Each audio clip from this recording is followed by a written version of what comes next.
আসসালামু আলাইকুম এভরিওয়ান। আজকে এই সুন্দর বটি তৈরি করে দেখাবো। একই সাথে কিন্তু এই বো ব্যবহার করে সুন্দর একটি প্যান্টের ডিজাইনও আপনাদের সাথে শেয়ার করব। চলুন দেরি না করে দেখে আসি। প্রথমেই আমি দুটি পেপার পেস্টিং নিয়েছি। এটা হচ্ছে জামার গলা কাটার পরে অতিরিক্ত যেই অংশটুকু আমরা ফেলে দিই সেটা ব্যবহার করে ডিজাইনটি তৈরি করছি। সালোয়ারের নিচে যেই গোল রাউন্ড অংশটি ছিল তার জন্য আমি এটা কেটে নিয়েছি। লম্বায় রেখেছি 3.5 ইঞ্চি এবং রাউন্ডের মাপ নিয়েছি আমি 1 ইঞ্চি। এখন সাইডে কিছু এক্সট্রা পেস্টিং রেখে আমি পেস্টিংটি কেটে নিব। দেন এই পেস্টিংটি আমি আয়রনের সাহায্যে কাপড়ে অ্যাটাচড করে নিব। এখন আমি এটা সাইড দিয়ে একটু ভাঁজ করে নিচ্ছি, যেহেতু পরবর্তীতে আমি এটা ভাঁজ করে সাইডে একটি সেলাই দিতে হবে, তখন ভাঁজ করতে একটু অসুবিধা হতে পারে, তাই প্রথমেই করে নিলাম।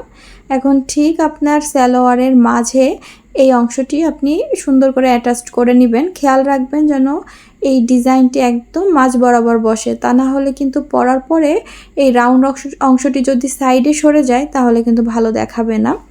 এখন সাইডে কিছুটা কাপড় রেখে আমি সুন্দর করে ঘুরিয়ে কেটে নিব এবং সাইড থেকে ছোট ছোট কার্ডস বসিয়ে নিব, তাহলে এটি ফোল্ড করতে অনেক সুবিধা হবে। এবং খেয়াল রাখবেন সেলাইটি যেন না কেটে যায়।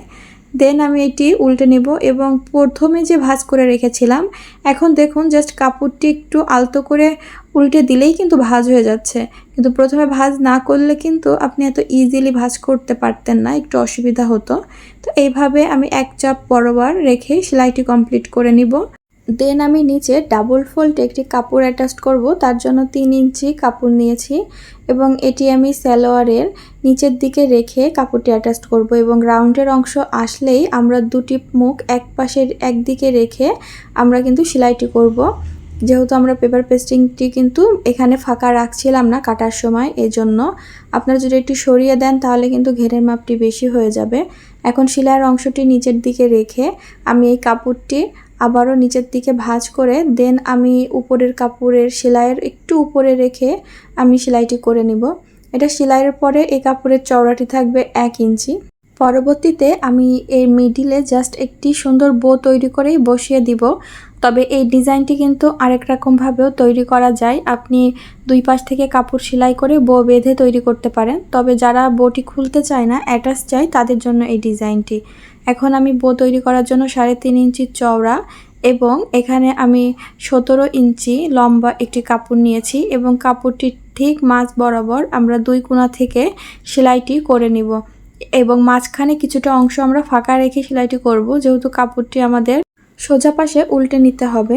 এখন সাইডের কাপড় বাড়তি কাপড়টুকু কেটে নিব এবং কাউচের সরু অংশের সাহায্যে আমরা এই কাপড়টি উল্টে নিব। ঠিক যেখানে আমরা ফাঁকা রেখেছিলাম সেই পাশ থেকেই কিন্তু আমরা দুই পাশ থেকেই বের করে নিব একই রকমভাবে। এবং এটা বের করার পরে আমরা সাইডের অংশটিকে সুন্দর করে মেশিং দিয়ে অথবা হাতে সুই সুতো দিয়েও আপনারা সেলাই করে নিতে পারেন। এই ভিডিওটির মতো এরকম সুন্দর সুন্দর সালোয়ার ও হাতার ডিজাইন অথবা ড্রেস রিলেটেড বিভিন্ন ধরনের ডিজাইন আমার চ্যানেলে আমি আপলোড করে থাকি। আপনারা যদি ইন্টারেস্টেড হয়ে থাকেন তাহলে আমার চ্যানেলটি একবার হলো ভিজিট করে দেখে আসতে পারেন। এখন আমি এই কাপড়টি ঠিক মাঝ বরাবর ভাঁজ করে নিব এবং 2.5 ইঞ্চি দুই পাশে কাপড় বাড়তি রেখে বাকিটা নিচের দিকে রেখে আমি কাপড়টি ভাঁজ করব এবং খেয়াল করুন ঠিক মাঝ বরাবর আমি কিন্তু এখানে সেলাইটি করে নিব। এবং এইটার জন্য আমি এখানে কিন্তু ফেটি সুতা ব্যবহার করেছি, গুটি সুতা ব্যবহার করেছি। দেন আমি এই সুতাটি টান দিয়ে জাস্ট সুতোটি প্যাচ দিলেই আমাদের কাঙ্ক্ষিত বটি তৈরি হয়ে যাবে। এখন এটা জাস্ট আমরা মাঝখানে সুন্দর করে অ্যাটাচ করে নিব এবং সালোয়ারের ঠিক মাঝ বরাবরই আমরা এই বটি অ্যাটাচ করব, তার জন্য একটি দাগ দিয়ে নিলাম। এখন আমরা এটা মিডিলে রেখে সুন্দর করে মাঝখানে সেলাই করব এবং সাইডগুলোতেও সেলাই করে নেব, তা না হলে কিন্তু এটা ব্যবহারের পরে অর্থাৎ ড্রেসটি ওয়াশের পরে আপনার এই সুন্দর ডিজাইনটি কিন্তু আর সুন্দর থাকবে না। এই জন্য আমরা খেয়াল করুন চারিদিকে ভালো করে সেলাই করে নেব। তো এটার মাধ্যমেই কিন্তু আমাদের আজকের এই ডিজাইনটি কমপ্লিট হয়ে যাবে।